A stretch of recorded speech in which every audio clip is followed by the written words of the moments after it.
What is going on, everyone? It's your boy Ryan Prentice, the Crypto Guy, and today I'm here with my boy Nestor Sanchez. Yo, what's up, guys? Hope you're having a great day.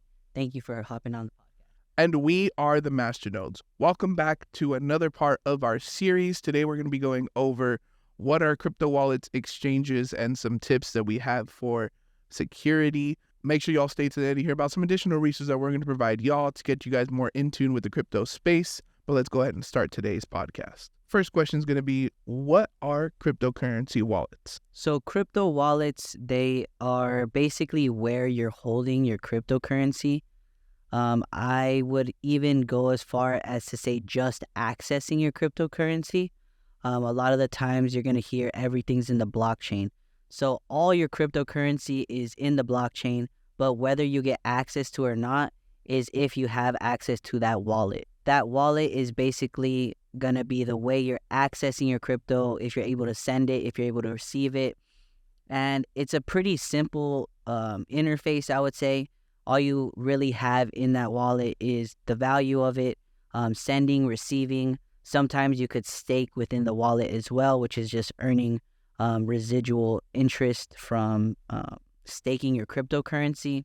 And it also gives you the ability to manage your portfolio and really just view it. Now, there are different types of cryptocurrency wallets out there. Some you're going to hear are hot and cold cryptocurrency wallets.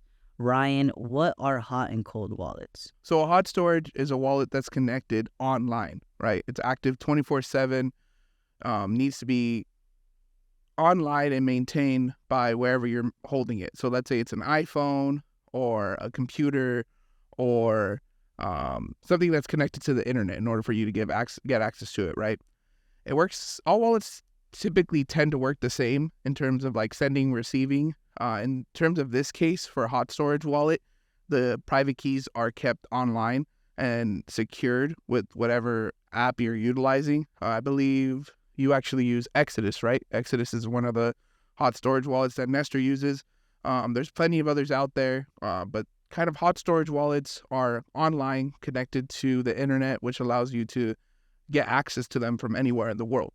Now, when it comes to cold storage wallets, well, cold storage wallets are a little bit different. So they work the same thing as a hot storage wallet, except your private keys are offline, which means you hold on to your private keys. And not only that, you actually can't access it anywhere in the world. For a cold storage wallet, you actually have to have the device that wallet is stored on. In most cases, we see like Ledger or Trezor wallets are one of the most popular ones out there. And what these wallets actually do is they allow you to travel with your cryptocurrency anywhere on a small device, usually like a USB type device. And with this device, you could actually connect it to a computer, sign in with whatever code you set up to lock the device, unlock it, and then get access to the cryptocurrency that's being stored on the device. So this, again, isn't being connected to the internet per se, but you are connecting it to a computer or even to your smartphone to get access to the cryptocurrency that's being held on it.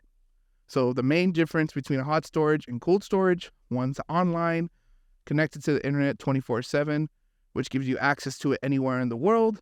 Some of the risks being that it is connected to the internet, so there's a potential that you can be hacked and your money can be taken from you. There's ways to avoid that, by the way, with security. We explain that all in one podcast. I'll drop it up above.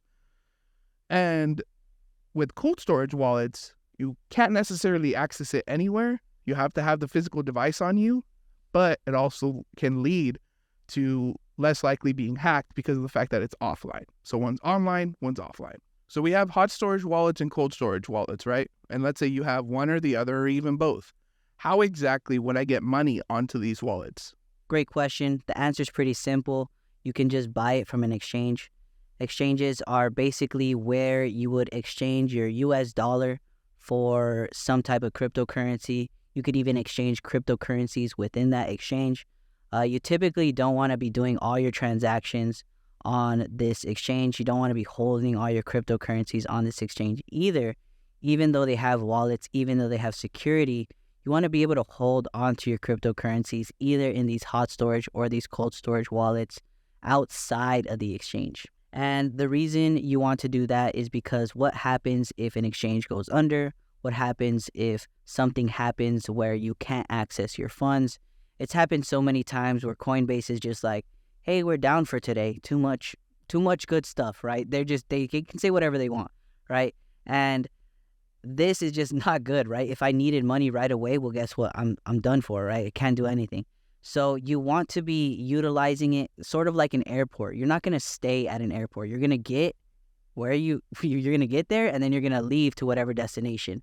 And that is going to be typically a hot storage wallet like Exodus or a cold storage wallet like Ledger. And they work pretty simply. They buy cryptocurrencies in bulk. They send them to your wallet if you buy them. And they just basically are that middleman between miners or stakers and people who want to purchase the cryptocurrency. Now we're talking about how we're going to get all these cryptocurrencies onto our wallet. But let's talk about how we're going to keep all that money and not lose it from scams, from hacks, and really just keeping ourselves safe. Ryan, what are some ways that you secure your cryptocurrency? Well, some of the most common ways that I secure my cryptocurrency is by keeping it offline. Or as Nestor was saying earlier, when you keep your money on an exchange, it tends to have some vulnerabilities, right? When you keep it online, you have the risk of it being hacked. When you keep it on an exchange, you have the risk of the whole exchange going down. We've seen this plenty of times before with exchanges or platforms like Celsius, with an exchange like FTX. So one of the best ways that I think I found to secure my money is definitely by keeping it offline and not connected to any online source. Whether you put it in a Ledger or a Trezor wallet, or you simply just re-platform a USB device and plug that into computer and throw your crypto on a standard USB device. I've seen that work time and time again for a lot of people. I think actually Nestor started off by putting crypto on a USB device when he first started investing, right, Nestor?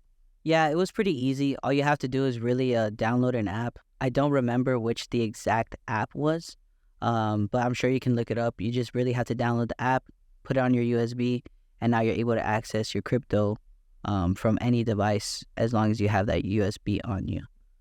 Yeah, so when it comes to security, I see that would be like the biggest thing that I do in order to secure my cryptocurrency. There's a lot more that you actually can do, and we can actually get into a whole podcast about it, which we actually have. If you click on this top right corner right here, you can go ahead and get access to how to secure your cryptocurrency, where we go over a ton of ways you could beef up your security in order to make sure that you're being as secure as you can in this digital era. I also wanted to name off a few. You can use two-factor authentication. You can really utilize not having the same password for absolutely everything. And you definitely don't want to be sharing your private keys to absolutely anyone. Nobody is getting your private keys or seed phrases. So definitely just keep that in mind. Don't share that information. And now finally, Nestor, what would you say that a beginner should know about cryptocurrency transactions? I would say simple. A lot of people don't understand that there are fees associated with this. Because you are your own banking system, there has to be one way to transfer it, right? It's not like you're using all your computing power to send that money and to write it in the blockchain, but someone else is doing that for you. So there are fees involved when you're sending your cryptocurrency. Sometimes there are very low fees with specific cryptocurrencies that do a really good job of just having it so that it's not wasting a lot of electricity, or their programming is really, really good. But yeah, just keep in mind these transaction fees when you're staking cryptocurrency as well. Some people don't understand that there are things like impermanent loss, where you're staking a cryptocurrency and it costs money to stake that cryptocurrency and to unstake it, and they're just doing it with $20, so it really kind of eats into their bottom line. And that kind of wraps up today's podcast. Thank you guys for joining us in this series. Remember, if you guys have any questions, feel free to DM us. Do not hesitate. We're here to answer any questions that you guys have. Remember to follow and subscribe to our personal social media accounts on Instagram, Facebook, LinkedIn, TikTok, and Twitter, and Threads, all at The Masternodes. Our visual podcast experience can be found on YouTube, and our audio podcast experience can be found on Apple Podcasts, Spotify, Google Podcasts, and all your other favorite podcast sources. Remember to visit our website, themasternodes.square.site, and subscribe to our email list to receive the latest and greatest cryptocurrency information. If you want to be even more involved within the team, you can text us "I'm ready" through any of the socials that we have above. And really dive deep into being a digital entrepreneur. I teach people along with my team about how to become an e-commerce brand, how to grow your money with stocks, cryptocurrency, and trading. And we also have a travel club. So if you're interested, DM, I'm ready, and I'll get you some more information to see if that opportunity is right for both of us. As always, we appreciate you for being on this podcast. Have a great day and try your best to choose kindness. Yes, thank you everyone for tapping in. Much appreciated as always, and bless up.